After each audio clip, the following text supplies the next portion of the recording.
Boxed in, May shuffles the cabinet and promotes a close friend. The Prime Minister appoints Damien Green as her de facto deputy, but former cabinet ministers say she's had it. I think it's very clear that Theresa May cannot lead us into another election. The DUP says there's no deal yet, but there is progress towards a pact. Also tonight, the fake suicide vests the London Bridge killers wore, police say, for maximum terror. And Hammond recovers from this to apologise to his family and friends. Sorry to my wife Mindy and my daughters Izzy and Willow. I'm sorry for being such a colossal... Yeah, all right.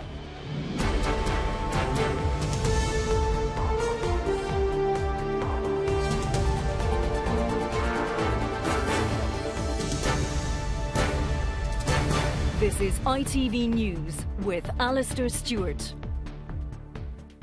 Good evening. Clinging to power, Mrs May gave a big promotion to a close friend and avoided angering potential enemies as she completed her reshuffle. There were no sackings and just a few sideways moves, but former cabinet colleagues made it clear they thought she was a spent force. Nicky Morgan said a leadership challenge was likely.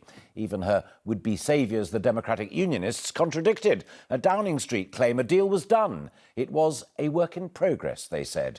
More from our political correspondent, Carl Dinnan. After a difficult week, Theresa May did what she always does on Sunday morning. She went to church with her husband. Then it was back to the office to appoint the rest of her cabinet. The Prime Minister made her old friend Damien Green First Secretary of State, an indication that she may be widening her circle of advisers, as her cabinet have told her she must do. You've already seen some changes in personnel in number 10 Downing Street. Do you welcome that? I welcome that, of course. It's going to require a different approach. We're going to see, I hope, more collective decision-making in the Cabinet. I and other senior colleagues have made that clear to her. This afternoon's reshuffle was a limited affair. David Liddington is the new Justice Secretary. David Gauke, the new Work and Pensions Secretary, with Liz Truss moved sideways to his old job, Chief Secretary to the Treasury. How long they last is another question. Some Tories think a leadership contest is on the way. I suspect that it could be over this summer, and I think it should involve our party conference as well. I remember those days when we actually had the contenders at our party conference. But the most likely contender, Boris Johnson, has denied reports of a leadership bid. Theresa May got by far the biggest mandate anybody's got for my party for decades. She leads by far the biggest party in Parliament. Jeremy Corbyn did not win this election. It's absolutely right that she should go ahead, form a government and deliver on the priorities of the people. And I'm going to be backing her, and absolutely everybody I'm talking to is going to be backing her as well. But someone is plotting. Jeremy Corbyn hopes to launch a parliamentary ambush on the Queen's speech. We're going to put up a substantial amendment to the Queen's speech which will outline what we fought the election on, and Parliament will have a choice. We've made it very clear that this government sought a mandate, it didn't get it. There's a lesson there. But Mrs May still leads the biggest party and, with the Democratic Unionists, has a majority. So she keeps the keys to number 10, for now. Carl Dinnan, ITV News, Westminster. With a bit of overnight confusion and more talks needed to hammer out a deal propping up her government, Mrs May will meet the DUP leader Arlene Foster on Tuesday. And the many issues at stake are likely to include ensuring the Northern Ireland peace process remains protected. As Neil Connery reports from Belfast, there are misgivings on both sides of the Irish border. They are the kingmakers at Westminster, the 10 Democratic Unionist MPs and their leader, Arlene Foster. But overnight, there was confusion over the status of their talks with the Conservatives. Downing Street initially said the principles were agreed, before issuing another statement saying negotiations continued. Today, the DUP leader said good progress had been made. We're supporting her to try and find a solution to what has become a hung parliament, and we want to try and get a national government for the stability of the nation and also to deal, of course, with all of the threats that we're currently under. The clock is ticking as both leaders seek a deal. It seems it won't be a formal coalition, but will mean the DUP will back the Conservatives on major votes, giving them the majority they need. We have reached the outline of an agreement with them. It's not going to be a full coalition, but they, like we, want to ensure that this country has stable government going through the EU Brexit negotiations. But with the power-sharing institutions at Stormont suspended since early this year, fears are growing about the impact of any such deal here. The Irish Prime Minister, Enda Kenny, tweeted today he'd spoken with Theresa May, indicating his concern that nothing should happen to put the Good Friday Agreement at risk. Sinn Féin say it will all end in tears. The DUP have decided to back her process. She has said that she is up for a continued austerity over the next 5 years. That will have a huge impact on issues like the health and education, and the DUP have the answer to that. The Democratic Unionist leader will meet the Prime Minister in London on Tuesday as talks over any deal continue. But what price the DUP is able to extract in return for its support is still far from clear. Neil Connery, ITV News, Belfast. And let's return now to our political correspondent, Carl Dinnan, who is live for us in Downing Street. How safe do you think Theresa May has made herself this evening?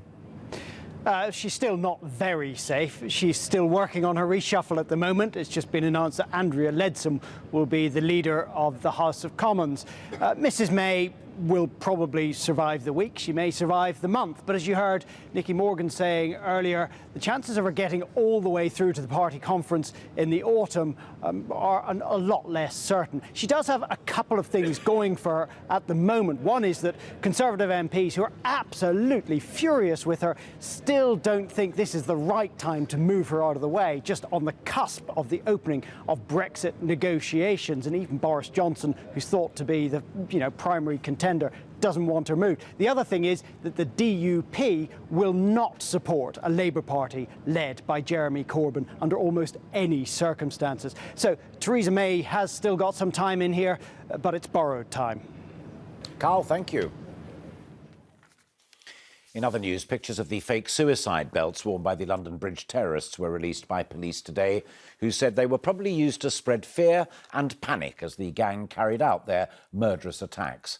In a gesture of remembrance and solidarity with the victims, a group of British Muslims handed out 3,000 roses to passers-by. Dan Rivers reports from London Bridge. Designed to cause maximum panic to all that saw them, today police released images of the fake suicide belts worn by the London Bridge attackers last weekend. They throw into sharp focus the heroism of those who were first on the scene. Just happened automatically, really. There was no thought process going on. It just, in hindsight, it all seems very surreal, really, thinking back to it. Borough Market remains closed as the police investigation continues. But nearby Southwark Cathedral was reopened today, packed with worshippers who'd come to listen to a powerful message. We are not afraid. The building bears the physical scars of a forced entry by police who had to check every premises near London Bridge in the minutes after the attack. And some of the congregation will have the emotional scars of those terrible events for many years to come. For some people here, it was very real in that they had experienced something. They had been out in the Borough Market last Saturday evening, and so they needed to come along and be supported by others. So a very emotional day. A rapidly filling book of condolence has now been moved to the cathedral, where it will remain for the next few weeks. The Dean and Chapter hope the cathedral will now become the focus not only for grief but of recovery. For visitors and residents alike, a place of quiet contemplation where they can sit and reflect on the terrorist attack that struck at the very heart of this community. And what clearer sign of unity in this diverse city than this? A group of Muslim and non-Muslim friends handing out roses to strangers. We're determined to stand here in defiance of those who would have our communities divided. Slowly life is returning to the pubs which were targeted so viciously, but everywhere there are reminders of the horror inflicted in these narrow streets. Dan Rivers, ITV News, Southwark. Now here's something we haven't been able to say for 51 years. England's footballers have won the World Cup. Yep, It was the under-20 team which beat Venezuela in the final in South Korea, thanks to Dominic Calvert-Lewin's only goal of the game. England's goalkeeper also saved a penalty, but it's England's biggest international title since the glory days of 1966. In tennis, Rafa Nadal stormed to a comprehensive victory today to win the French Open. The Spaniard thumped Switzerland's Stan Wawrinka in straight sets in the final at the Roland Garros in Paris. This was always Nadal's happiest hunting ground. It is the 10th French Open title of his career. Finally, the former Top Gear presenter Richard Hammond was cracking jokes from his hospital bed today after his horrific car crash in Switzerland filming his new programme, Grand Tour. But as well as the expected wisecracks, he did also apologise to his family. A video that he's released contains footage of the moments leading up to the accident. Richard Pallow has more.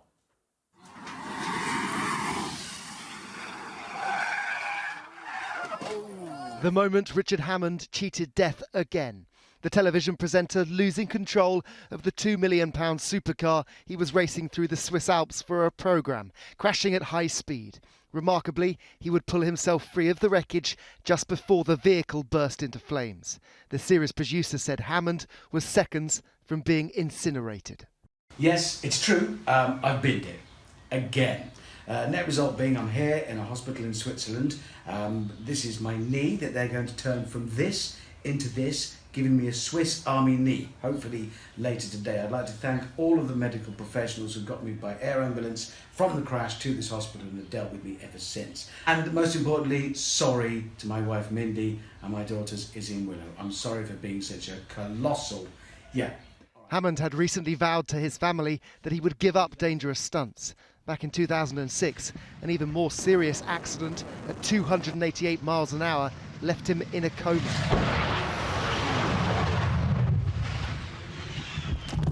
He made a full recovery from those head injuries, and in the decades since has continued to make the high-octane motoring shows that have fueled his career. Oh, you bad, bad, naughty car! With this latest incident likely to do nothing to dent the popularity of either the programme or presenter. Richard Pallow, ITV News. And just a reminder of our main story tonight. The Prime Minister is completing her reshuffle. Michael Gove, the former Secretary of State for Education, is still in number 10. There is speculation that he may emerge as the new chairman of the Conservative Party, but that would mean Patrick McLaughlin also looking for a job. We'll have the details at 10 o'clock. That is it for now. I'm back later. Until then, a very good evening to you. Bye-bye.